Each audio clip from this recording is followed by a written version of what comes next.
Officially it was a Mexican prison, but inside it hid another reality, a center of operations where the Zetas drug cartel modified vehicles, manufactured uniforms, locked up kidnapped victims and cremated bodies using diesel fuel.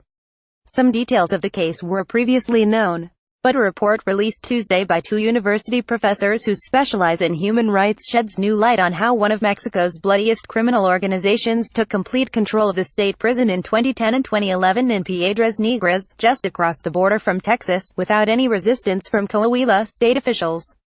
The report is based on witness statements, official documents and public data, and takes a closer look at the use of the Piedras Negras prison as key to the business and terror framework of the Zetas.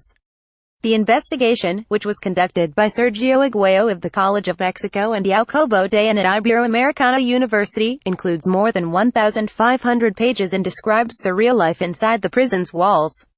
For some Zeta leaders, the prison served as a hideout and a place to host parties where cows would be slaughtered to feed attendees. According to the report, the prison's Zeta boss, a former municipal policeman who was not identified in the report, regularly left the prison escorted by guards to have coffee, shoot at people just for fun and have with the wives of other prisoners. He had 34 close associates inside the prison and another 58 inmates making uniforms and modifying vehicles, the report said. But at its most gruesome, the prison also served as a chilling extermination site. According to witnesses, some victims arrived alive and were killed on sight with a shot or hammer blow to the head. Others were dismembered and burned immediately below a guard tower, which was controlled by the Zetas through threats and punishments. The most sensitive job, and also the best paid at $300 a night, was disposing of the bodies and fuel. When they cooked up people, they would get smaller and they would hit them with a metal bar until there was nothing left. Later they would tip over the barrel to dump what was left on the ground, and the truth is there was very little, the unidentified Zeta boss is quoted as saying in December 2014.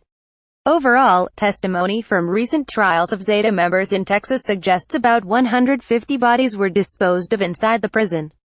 Remains were dumped at nearby locations, including a river and a soccer field. Others believe there were more victims. Truth and justice are still missing, Dan said Tuesday. Who knew what, when and what did they do, said Aguayo. The report estimates the prison generated about $75,000 annually, with good standing bought through drug sales and extortion proceeds. The threat of violence was always present.